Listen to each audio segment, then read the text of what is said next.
Raising free-range chickens has its challenges. In this video, I'm going to show you some of the challenges that these chicks will face. There's a lot of advantages to free-range chicken raising. Insect control is at the top of the list. It's also great to see these guys roaming the property instead of being all cooped up in a cage. Speaking of cages, let's get these guys out of here and get them into a little bit bigger box. We'll give them some fresh food and water while I get the next place ready for them. I picked up these 6 guys for $1 a piece because once they get feathers in the store, they start perching and they'll fly all over the store. So when you see them for $1 a chick, you want to be ready to pick them up right then. If the box is too small, these guys will get too hot and they won't make it. This box is cute, but it's too small. When I bring them home, I leave the top open. I find these big bins or totes are really good for raising chicks. We use this bin for recycling cans. But today, it'll house these little chicks. But first, we'll put a bed of these wood chips in the bottom. You want to keep these baby chicks warm and dry.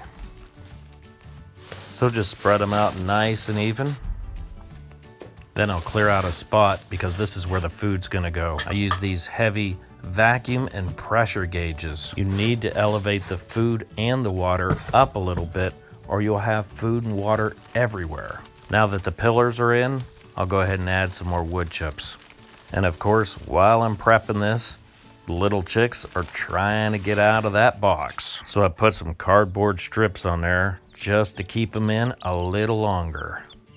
See what happens when you put the water right on the wood chips? If you don't have this pillar, get used to doing this. You can see these full-size chickens wanting to check out these wood chips. Okay, now that we have the wood chips out of the water, let's go ahead and put it back in. Now you can see why the pillar's important. It also helps with the chick feed. That way they don't throw it all over the place. Now it's time to carefully get these guys into their new little home. I like to keep this bin with the chicks in it around the family. I do not want to throw this bin in the garage. I want these little chicks to get used to the family right away. Also, if these little guys need food or water or they get cold, they're going to tell you right away because the volume goes up really high. And you don't want to ignore these signs because you're kind of mama hen right now. These little chicks need a lot of supervision, but it's kind of fun. It's actually enjoyable. When I bring little chicks in like this, the family really likes it. I never hear, "Aw, man." It doesn't take long, and they know where the food is, and they're scratching around, having a good time. It won't take long, and the next thing you know, they're perching. And they'll always perch in this direction because they're not gonna poop in their own nest. It's an instinctive thing, but of course, it sure makes a mess on the floor. Here you go, more have got the idea. Great. So meet the rest of the flock. The goal is to be able to get these little chicks integrated in this flock. If you introduce them too early, it's not good.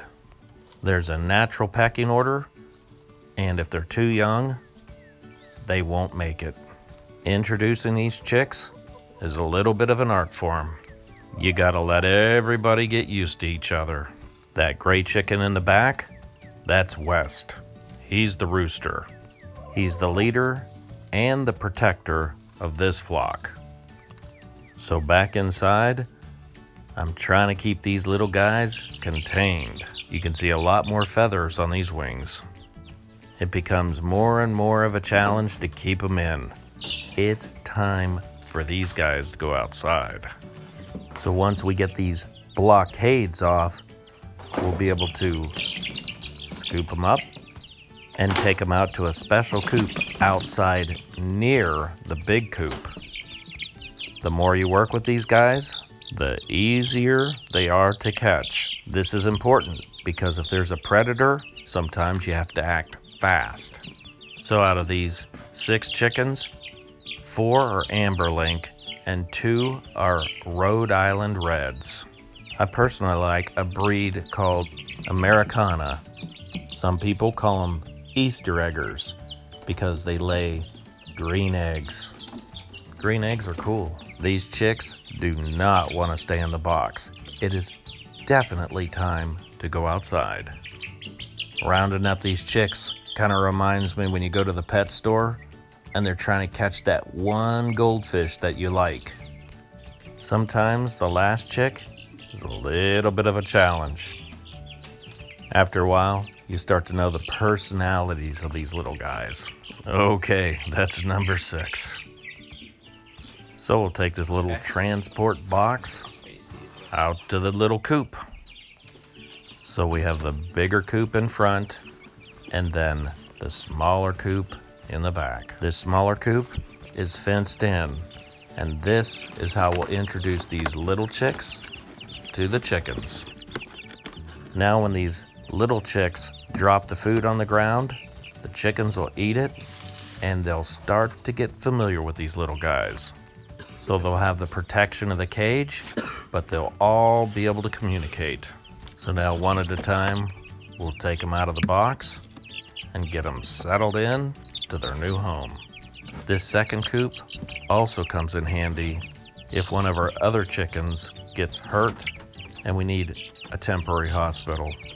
Once a chicken gets hurt, the other chickens will pick on it. So you need to remove that chicken from the flock until she's strong enough to handle her own again. Once these little chickens get a little bigger, we'll be able to let them out in the caged arena. At night, sometimes it gets a little chilly, so I put this light out there so they can warm themselves. We feed these chicks special chick food. It's called chick starter. We just keep food in front of them until they're big enough to free range. Then they'll find most of their food all year round. We still feed them table scraps and corn in the wintertime and in the evening. This routine is important because at night you want them in their coop because there's a lot of predators in the evening.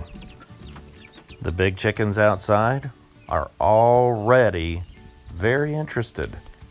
So I'll just keep the door open and then they'll eat the food that drops down from the little chicks. So we collect this rainwater from a gutter on the big chicken coop. It makes it a lot easier than running inside for water all the time. And I do mean all the time. So I'm kind of eager to see these little guys explore their new outside place. First, you let them get used to their coop, and then you open up the door and just let them explore. If they get hungry or if they're threatened, they'll come back into safety. It's always fun to watch them just look out that door and see that whole new big world. It looks like 3 of them are ready to take that leap. So I'll sneak the camera around to the other side, and there they are, getting their first taste of real life. And before long, they've all got the idea. Now they can eat the plants, they can eat the bugs, but we still give them the chick feed. As the chicks get a little bigger, they'll start to eat less of this food and more of the food that's out on the ground. These chickens eat a lot of bugs. Before we had chickens, there were bugs everywhere. Now that we have chickens, it's hard to see them. One of the big reasons we have chickens is to eat ticks. With diseases like Lyme's disease or Rocky Mountain spotted fever, it's not worth not having chickens. When you do feed the chickens, you need to make sure that the chicken food container has a lid on it. Watch what happens if we put it in here without a lid. Yep, you guessed it. They'll jump right on there, they'll turn around, and they'll poop right in their own food. That's why we duct tape a funnel, and that way they can't get into it. Even though we have all these coops and fences, it feels like Fort Knox around here, but the predators are out there and they're constantly testing. Look right here, there's a gap. Problems in paradise. This raccoon got in and killed 4 of our little chicks. So I caught it next night in the trap. So now instead of 6 chickens, we're down to 2. Usually it's not this bad. This was a bad night. Usually a raccoon will only get 1 or 2 birds. Well, the 2 that are left are big enough to start introducing into the flock. These chickens are adapting well into the flock. They'll usually hang around inside the big coop for a couple days. You can see they're getting as big as the other chickens, but not quite big enough. In the daytime, there's another predator, a hawk. They won't bother the full-size chickens, but when they're young, they'll swoop down from the sky and hit them at 80 miles per hour. Well, wouldn't you know it? Second day this chick was out, a hawk came down, nothing but feathers left. It's predators like these that make free-range chicken farming a real challenge. So now we're down to 1. And it looks like our rooster West flew in to kind of help protect. So now you've seen a little bit about how to take these little chicks and raise them up and get them ready to be introduced into the flock. Now I will say, losing some chicks to predators is normal. This time with these 6, this is a little out of the ordinary. But it does show some of the challenges of raising free-range chickens. So if you're thinking about free-range chickens, I'd encourage you to get started. The advantages far outweigh the disadvantages. Well, I hope you found this video useful. And if you did, please give the video a thumbs up. I'd appreciate it, and I'll see you next time.